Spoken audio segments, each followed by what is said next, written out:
ನಿರುದ್ಯೋಗಿಯಾಗಿ ಹೊಟ್ಟೆಪಾಡಿಗೆ ಕರ್ನಾಟಕಕ್ಕೆ ಬಂದ ಬಾಲಿವುಡ್ನ ಡೈರೆಕ್ಟರ್ ರಾಮ್ ಗೋಪಾಲ್ ವರ್ಮಾ ಮತ್ತೆ ಆಚಾರವಿಲ್ಲದ ನಾಲಿಗೆಯನ್ನ ಹರಿಬಿಟ್ಟಿದ್ದಾರೆ. ಕನ್ನಡದ ಕಣ್ಮಣಿ ಸಾಹಸ ಸಿಂಹ ಡಾಕ್ಟರ್ ವಿಷ್ಣುವರ್ಧನ್ ಅವರನ್ನ ಅವಹೇಳನ ಮಾಡಿ ಮತ್ತೆ ಟೀಕೆಗೆ ಗುರಿಯಾಗಿದ್ದಾರೆ. ಕರ್ನಾಟಕದ ಕಲಾವಿದರಲ್ಲಿ ಕಿಚ್ಚ ಹಚ್ಚಿರುವಂತಹ RGVಯನ್ನ ಕರ್ನಾಟಕದಿಂದಲೇ ಬ್ಯಾನ್ ಮಾಡಬೇಕು ಅನ್ನೋ ಒತ್ತಾಯ ಇದೀಗ ಕೇಳಿ ಬಂದಿದೆ. ಹಾಗಾದ್ರೆ RGV ಮಾಡಿರುವಂತಹ ಟ್ವೀಟ್ ಆದರೂ ಏನು, ಅದರ ಕಂಪ್ಲೀಟ್ ಡೀಟೇಲ್ಸ್ ಇಲ್ಲಿದೆ ನೋಡಿ. ಇರಲಿಕ್ಕೆ ಆಗದೆ ಇರುವೆ ಬಿಟ್ಕೊಂಡ RGV, ಉದ್ಯೋಗವಿಲ್ಲದ ಡೈರೆಕ್ಟರ್ ಕಾಂಟ್ರವರ್ಸಿ ಟ್ವೀಟ್. ರಜನಿ ಆಯ್ತು, ಈಗ ವಿಷ್ಣುವರ್ಧನ್ ವಿರುದ್ಧ ಟೀಕೆ. ಕಿಚ್ಚನನ್ನ ಹೊಗಳಲು ಹೋಗಿ ಸಾಹಸ ಸಿಂಹನಿಗೆ ಅವಮಾನ. ರಾಮ್ ಗೋಪಾಲ್ ವರ್ಮಾ ಬಾಲಿವುಡ್ನ ನಿರ್ದೇಶಕ. ಸುಮ್ಮನೆ ಇರಲಿಕ್ಕೆ ಆಗದೆ ಇರುವೆ ಬಿಟ್ಟುಕೊಳ್ಳೋ ವ್ಯಕ್ತಿತ್ವ ಇವರದ್ದು. ಉದ್ಯೋಗವಿಲ್ಲದ ಬಡಿಗೆ ಅದೇನೋ ಮಾಡಿದ ಅನ್ನೋ ಹಾಗೆ RGV ಮತ್ತೊಮ್ಮೆ ವಿವಾದಕ್ಕೆ ನಾಂದಿ ಹಾಡಿದ್ದಾರೆ. ಸೂಪರ್ ಸ್ಟಾರ್ ರಜನಿಕಾಂತ್ ಅಭಿನಯದ ಬಗ್ಗೆ ಕೇವಲವಾಗಿ ಮಾತನಾಡಿದ್ದ ರಾಮ್ ಗೋಪಾಲ್ ವರ್ಮಾ ಇದೀಗ ಕನ್ನಡದ ಕಣ್ಮಣಿ ಸಾಹಸ ಸಿಂಹ ಡಾಕ್ಟರ್ ವಿಷ್ಣುವರ್ಧನ್ ವಿರುದ್ಧ ಟೀಕೆ ಮಾಡಿದ್ದಾರೆ.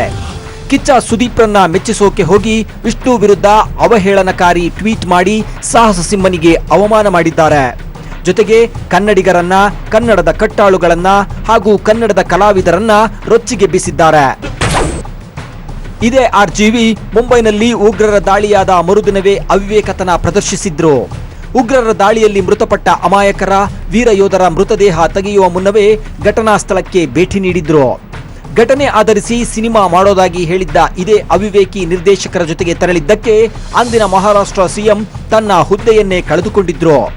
ನಂತರ ಸಿನಿಮಾ ಹಿಟ್ ಆಗದೆ ಪರದಾಡ್ತಿರೋ ಬಾಲಿವುಡ್ನ ನಿರ್ದೇಶಕ ರಾಮ್ ಗೋಪಾಲ್ ವರ್ಮಾ ಈಗ ಪುರ್ಸೊತ್ತಾಗಿ ಸಿನಿಮಾ ನೋಡಿಕೊಂಡು ಟ್ವಿಟರ್ನಲ್ಲಿ ಬ್ಯುಸಿಯಾಗಿದ್ದಾರೆ. ಅದರಲ್ಲೂ ಈಗಷ್ಟೇ ಸುದೀಪ್ ಅಭಿನಯದ ಕೋಟಿಗೊಬ್ಬ ಸಿನಿಮಾ ವೀಕ್ಷಿಸಿ ಸುದೀಪ್ರನ್ನ ಹೊಗಳುವ ಬರದಲ್ಲಿ ಸಾಹಸ ಸಿಂಹ ವಿಷ್ಣುವರ್ಧನ್ ಹಾಗೂ ಸೂಪರ್ ಸ್ಟಾರ್ ರಜನಿಕಾಂತ್ರನ್ನ ತೆಗಳಿದ್ದಾರೆ. ನಾನು ಈಗಷ್ಟೇ ಕೋಟಿಗೊಬ್ಬ 2 ಸಿನಿಮಾ ನೋಡಿದೆ. ನಿಮ್ಮ ಅಭಿನಯಕ್ಕೆ ಕಂಪೇರ್ ಮಾಡಿದ್ರೆ ಕೋಟಿಗೊಬ್ಬದಲ್ಲಿ ವಿಷ್ಣುವರ್ಧನ್ರ ಅಭಿನಯ ಏನೂ ಇಲ್ಲ. ವಿಷ್ಣುವರ್ಧನ್ ಅಮೆಚೂರ್ ಆಗಿ ನಟನೆ ಮಾಡಿದ್ದಾರೆ. ಇದನ್ನ ಒಪ್ಪಿಕೊಳ್ಳದ ಅವರ ಅಭಿಮಾನಿಗಳು ಕೂಡ ಅಮೆಚೂರ್. ಕೋಟಿಗೊಬ್ಬ 2 ನೋಡಿ ಈ ಮಾತನ್ನ ಹೇಳ್ತಿದ್ದೇನೆ. ನಿಜವಾಗಿಯೂ ನಿಮ್ಮ ಹೆಸರನ್ನ ಕಿಚ್ಚ ಸುದೀಪ್ ರಿಂದ ರಜನಿ ಸುದೀಪ್ ಎಂದು ಬದಲಾಯಿಸಿಕೊಳ್ಳಿ. ನೀವು ಯಾವತ್ತು ಬೇಕಾದ್ರೂ ರಜನಿ ಮಾಡಿರುವ ರೋಬೋ ಪಾತ್ರವನ್ನ ನಿದ್ದೆಯಲ್ಲಿ ಬೇಕಾದ್ರೂ ಮಾಡಬಹುದು. ಆದ್ರೆ ರಜನಿಕಾಂತ್ ಕನಸಿನಲ್ಲೂ ಈಗ ಸಿನಿಮಾದ ತರಹದ ಪಾತ್ರವನ್ನ ಮಾಡಲು ಆಗುವುದಿಲ್ಲ ಎಂದಿದ್ದಾರೆ ವರ್ಮಾ. ಇದಕ್ಕೆ ಪ್ರತಿಕ್ರಿಯಿಸಿರೋ ಕಿಚ್ಚ ಸುದೀಪ್, ನಿಮ್ಮ ಮೆಚ್ಚುಗೆಗೆ ಧನ್ಯವಾದಗಳು. ಆದರೆ ನಾನು ಆ ದೊಡ್ಡ ಲೆಜೆಂಡ್ ನಟರ ಹತ್ತಿರಕ್ಕೂ ಬರಲು ಸಾಧ್ಯವಿಲ್ಲ. ಅಷ್ಟೇ ಅಲ್ಲದೆ ಅವರ ಜೊತೆ ನನ್ನನ್ನು ಕಂಪೇರ್ ಮಾಡಲು ಸಹ ಆಗುವುದಿಲ್ಲ. ಅವರಿಬ್ರು ದೊಡ್ಡ ಸಾಧಕರು ಅಂತ ರೀಟ್ವೀಟ್ ಮಾಡಿದ್ದಾರೆ. ಕನ್ನಡ ಕಲಾವಿದರ ಬಗ್ಗೆ ಇಷ್ಟೆಲ್ಲ ಮಾತನಾಡ್ತಿರೋ ರಾಮ್ ಗೋಪಾಲ್ ವರ್ಮಾರನ್ನ ಕರ್ನಾಟಕದಿಂದಲೇ ಬ್ಯಾನ್ ಮಾಡಬೇಕೆಂಬ ಒತ್ತಾಯ ಕೇಳಿ ಬಂದಿದೆ.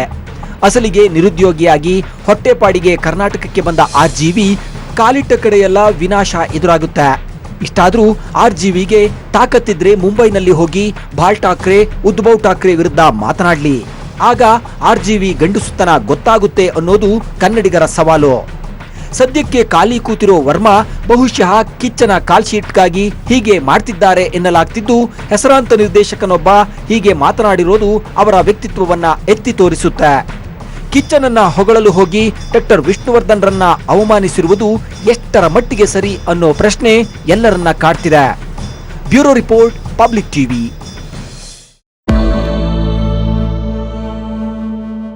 ದೇಶದ ರಾಜಧಾನಿ ದೆಹಲಿಗೆ ಹೋಗಿ ತಮ್ಮ ರಣಕಹಳೆಯನ್ನು ಮೊಳಗಿಸಲು ಪ್ರಯತ್ನಿಸುತ್ತಿರುವಂತಹ ಅನುಪಮಾ ಶೆಣೈ ಅವರು ಇವತ್ತು ದೇಶದ ಗೃಹ ಮಂತ್ರಿಗಳಾಗಿರುವಂತಹ ರಾಜನಾಥ್ ಸಿಂಗ್ ರನ್ನ ಭೇಟಿ ಮಾಡಿ ಕೆಲವು ಆಡಿಯೋ ಕ್ಲಿಪ್ಗಳನ್ನು ಅವರ ಮುಂದೆ ಕೊಟ್ಟಿದ್ದಾರೆ. ಆ ಕ್ಲಿಪ್ಗಳು ಈಗಾಗಲೇ ರಾಷ್ಟ್ರೀಯ ಸುದ್ದಿವಾಹಿನಿಗಳಲ್ಲಿ ಪ್ರಸಾರ ಆಗೋದಕ್ಕೆ ಪ್ರಾರಂಭ ಆಗಿದೆ.